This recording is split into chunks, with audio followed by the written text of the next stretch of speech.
Marshall McLuhan is practically a household word in this television-conscious society. He's from the University of Toronto, of course, the author of a book called The Medium is the Message, and he came to New York last night so that he could watch the debates, watch them not so much from a policy point of view, but from a television point of view. First of all, Professor McLuhan, how did you watch the debates? On a number of television sets? Yes, I saw it on black and white and two different kinds of color. The CBS color and NBC color. They seem to be quite different on the set I was watching. Well, it might have been the set, not so Might have been the set. On the other hand, the glorious moment was the rebellion of the medium against the bloody message. The medium finally rebelled against the most stupid arrangement of any debate in the history of debating. Why was it stupid? Not from a The scripting point of view. Mm-hmm. The characters who had arranged that debate and scripted every aspect of it had no understanding of TV. And they didn't even know that TV is not a debating medium. Mm-hmm. And they had arranged it as if it were a newspaper setup or a radio setup.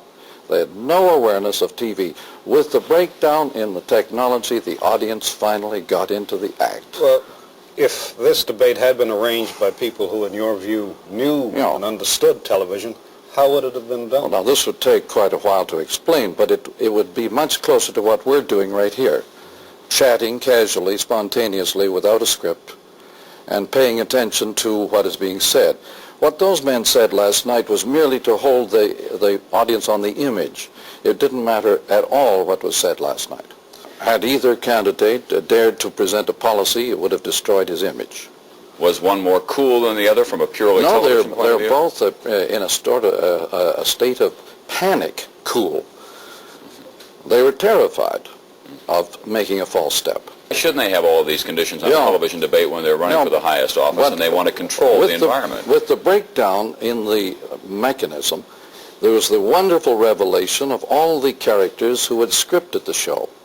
They came out into the open like something out of the woodwork and revealed that a stupid show had been put together very carefully and by people who had no idea of what the TV medium is about. Would you argue, Professor McLuhan, that the candidates would be better off not to debate than to debate in the manner in which they did? Of course.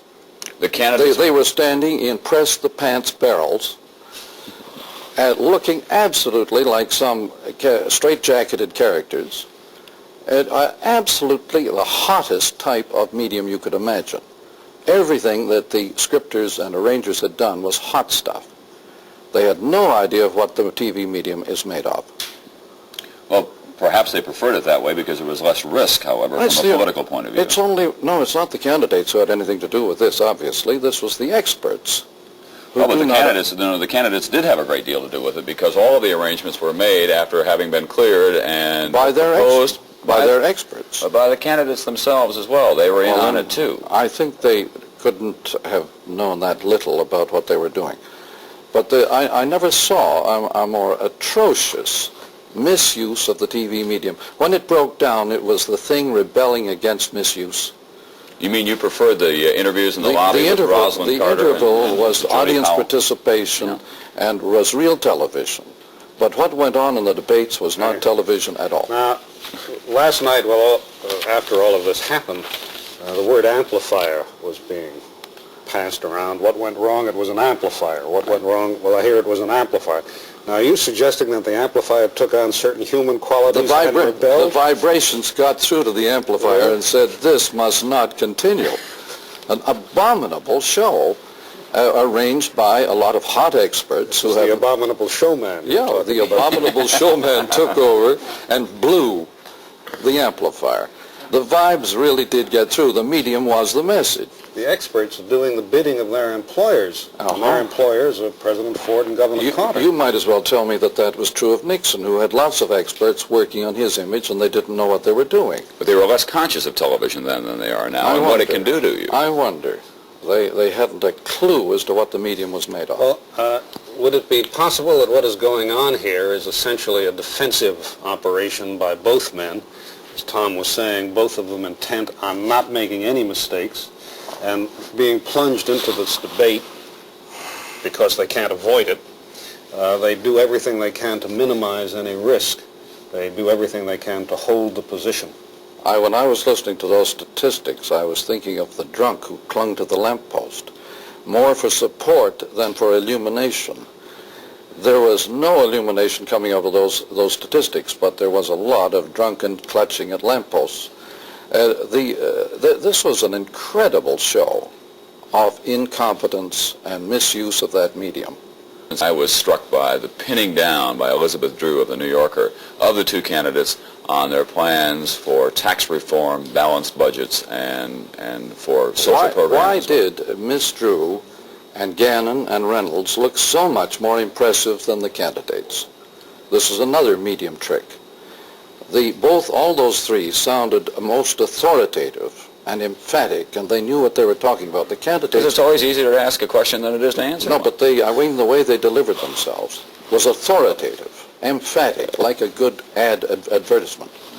Whereas the candidates were groping around in the fog. Is it possible that there is so much at stake for the candidates in an event of this kind that they cannot be at ease, that they cannot be, as you would say, authoritative? If they were allowed to chat with each other, they would soon be at ease.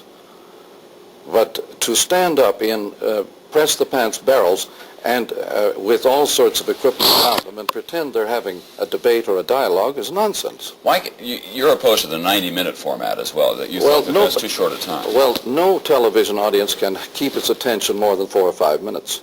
So on anything. You think the presidential debates ought to consist of two men sitting there for 4 or 5 minutes just chatting? No, if they were chatting, you might be able to hold attention a little longer. Mm-hmm. But the TV attention span is very short. Well, what do we have then? A series of 15-minute conversations, one a day? That sounds reasonable in many ways, but there are other factors. There are other factors. But you're assuming that what these people say is important. All that matters is that they hold that audience on their image, but no matter what they say. What image do you think Ford gave out, and what image do you think Carter gave out? Ford, incidentally, sounds better when you turn off the image and listen to him as if radio. He's better than Carter. He's a lawyer. Carter doesn't sound as good as Ford with just the soundtrack. Carter looks much better on color than on black and white. And that is very significant. Ford looks very much better on black and white than on color.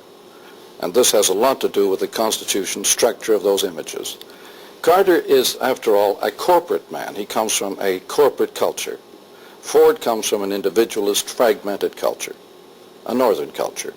There's a huge gap between those images. Carter would probably disagree with you about the corporate structure. I'm talking about the South as a corporate territory.